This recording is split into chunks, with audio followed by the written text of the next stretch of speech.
अस्सलाम वालेकुम। आज हम बात करेंगे अंडरवेट, वज़न में कमी। सबसे पहले एक लेना बॉडी मास इंडेक्स का बताओ या बीएमआई का बताओ कि किस तरह बीएमआई निकलता है, बीएमआई निकलता है। बीएमआई जो निकलता है वो उसका फार्मूला है वेट इन केजी तक़सीम हाइट इन मीटर स्क्वायर। पहले हम कैटेगरी बताएंगे बीएम रेंज में। अंडरवेट अगर वज़न कम है तो उसकी जो लेस आएगी 18.5, ये अंडरवेट में होगा। अगर हेल्थी वेट है तो 18.5 से 24.9 आएगा। अगर ओवर वेट है 25.0 से 29.0 आएगा, ये अंडर ओवर वेट होगा। ओबीज देखो बहुत हाईएस्ट पॉइंट का मोटा होगा, तब वो कड़ा मोटापा होगा। उसे मोर देन 30.0 पर रेंज आएगी उसकी। एग्जाम्पल, एक पर्सन है, उसका भी वज़न है 70 किलोग्राम है, केजी है, और हाइट उसकी है 1.75 मीटर। तो बीएम उसका निकलेगा अगर 70 है। ये फार्मूला लगाना है, ये वाला ये फार्मूला लगाना है। केजी तो ऊपर लगा देना है, और जो इसकी हाइट होगी वो नीचे लगा कर स्केल लगा देना है। 1.75 को 1.75 से ज़रब करेंगे तो फिर ये वैल्यू आएगी 70 का वैसे। और अगर फिर 70 को इससे तकसीम करेंगे 22.9 इसकी वैल्यू आएगी, तो हेल्थी वेट है। अब इसकी ये निकली है कि 8.5 के 24.9 के दरमियान जो आएगी, इसका मतलब कि वो हेल्थी वेट है। अगर इससे नीचे आएगी तो फिर अंडर वेट है, अगर ऊपर आएगी तो ओवर वेट होगी। वज़न में कमी, अंडर वेट मतलब वज़न में जो कमी होती है वो ऐसी कौन सी वजह है जिसकी वजह से वज़न में कमी होती है। कोई तो वजह होगी ना जिसकी वजह से वज़न में कमी होती है। सबसे पहली वजह है इनएडिक्वेट न्यूट्रिशन। तो आप खुराक तो खा रहे हैं, मतलब आपकी बॉडी पे क्यों नहीं लग रही, उसकी वजह ये है वाइटामिन्स आप ले रहे हैं, कार्बोहाइड्रेट्स भी खा रहे हैं, मिनरल भी ले रहे हैं, मगर प्रोटीन और फैट्स बिल्कुल नहीं ले रहे, जिसकी वजह से आपको वजह वज़न में कमी हो जाती है। प्रोटीन और फैट तो बॉडी मास बनाती हैं। क्रोनिक इन्फेक्शन, अगर किसी इंसान को टीबी है, बहुत अरसे से चल रही है, उसकी भी वज़न कम होती है, ये एक लंग्स की डिजीज़ है। हेपेटाइटिस बी एंड सी जो मोस्टली होता है वो बड़े अरसे से चल रहा है, ये लीवर की डिजीज़ होती है। वायरल इन्फेक्शन होता है, ये उसकी वजह से होती है। अगर किसी को बहुत अरसे से चल रहा है तो उसकी वज़न कम हो जाता है। पैरासाइट, ये पैरासाइट स्मॉल इंटेस्टाइन में करना, जो भी खुराक आती है आप जो खाते हैं, स्मॉल इंटेस्टाइन में उसको अब्जॉर्ब होने की बजाय ये खुद ही खाना शुरू कर देती है, जिसकी वजह से आपकी बॉडी पे कुछ नहीं लगता है, तो आपके वज़न में कमी हो जाती है। हार्मोनल एंड मेटाबॉलिक इशू, किसी पर्सन को हाइपोथायराइडिज्म है, इसकी वजह से आप जो भी खाते हैं उस पर बॉडी पे करना इफेक्ट बिल्कुल नहीं करती है और आपका वज़न कम हो जाता है। इसमें मेटाबॉलिज्म बिल्कुल तेज़ हो जाता है। डायबिटिक, और कोई भी इंसान अगर कोई शुगर का मरीज़ है, जब ब्लड में शुगर का लेवल ज़्यादा हो जाता है तो एक इंसुलिन रिलीज़ होती है, तो फिर इंसुलिन जो होती है वो ब्लड हाई शुगर हो जाता है, तो फिर वो इंसुलिन सेल के अंदर ले जाने का काम करती है। अगर इंसुलिन नहीं बनेगी या रेजिस्ट करेगी उस ब्लड में शुगर लेवल जो लेके जाती होती है सेल के अंदर, वो इंसुलिन है। अगर इंसुलिन ही बनेगी और रेजिस्ट करेगी तो शुगर हाई शुगर ब्लड में रह जाएगी, तो सेल आपकी फैट्स को और तोड़ना शुरू कर देगा, और जो मसल को तोड़ना शुरू करके खुराक बनाना शुरू कर देगा, क्योंकि सेल को भी खुराक की ज़रूरत होती है। इस वजह से डायबिटिक में वज़न कम हो जाता है। गैस्ट्रो इंटेस्टाइनल डिजीज़, सबसे पहले है माल अब्जॉर्प्शन।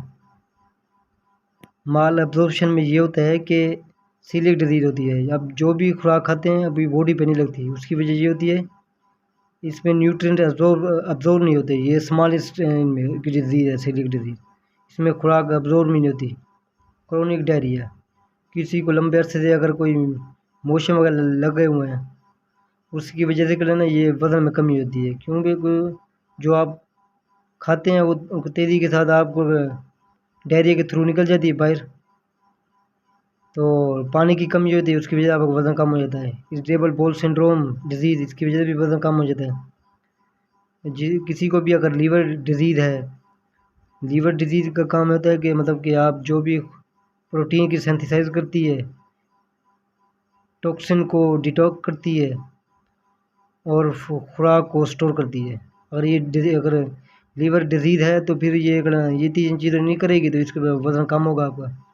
किडनी डिजीज़ है, इसका काम है कि वेस्ट प्रोडक्ट को यूरिन के थ्रू निकालना, बैलेंस करना है, इलेक्ट्रोलाइट्स को बैलेंस करती है। अगर ये है तो फिर भी वज़न कम हो जाता है। साइकोलॉजिकली अगर किसी को इशू है, डिप्रेशन है, एग्जाइटी है, स्ट्रेस है, वो सोचता रहता है ये है वो है, बहुत ज़्यादा स्ट्रेस लेते रहते हैं, उसकी वजह आप कुछ खाते पीते नहीं हैं, उसकी वजह से आपका वज़न कम हो जाता है। इंक्रीज मेटाबॉलिक डिमांड, किसी भी अगर पर्सन को अगर कैंसर है तो उसकी वजह से वज़न तेज़ी के साथ कम होता है और होता रहता है। एंटीबायोटिक मेडिसिन, वो बहुत ज़्यादा है मेडिसिन यूज़ करते रहते हैं एंटीबायोटिक की।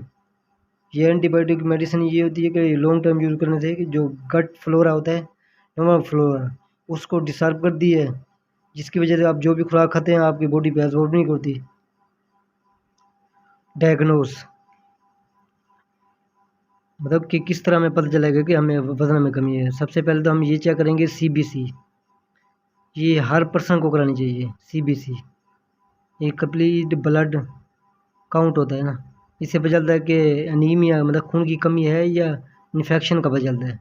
ESR, इससे करना पता चलता है कि अगर क्रोनिक डिजीज़ है, कोई टीबी है या हेपेटाइटिस बी या सी है, कोई इन्फ्लेमेशन है, उससे पता चलता है ESR से। ब्लड शुगर, डायबिटिक अगर कोई पेशेंट है उसका पता चलता है कि इसकी वजह से भी वज़न कमी होती है ना। स्टूल एग्ज़ाम, इसमें पैरासाइट्स का पता चलता है।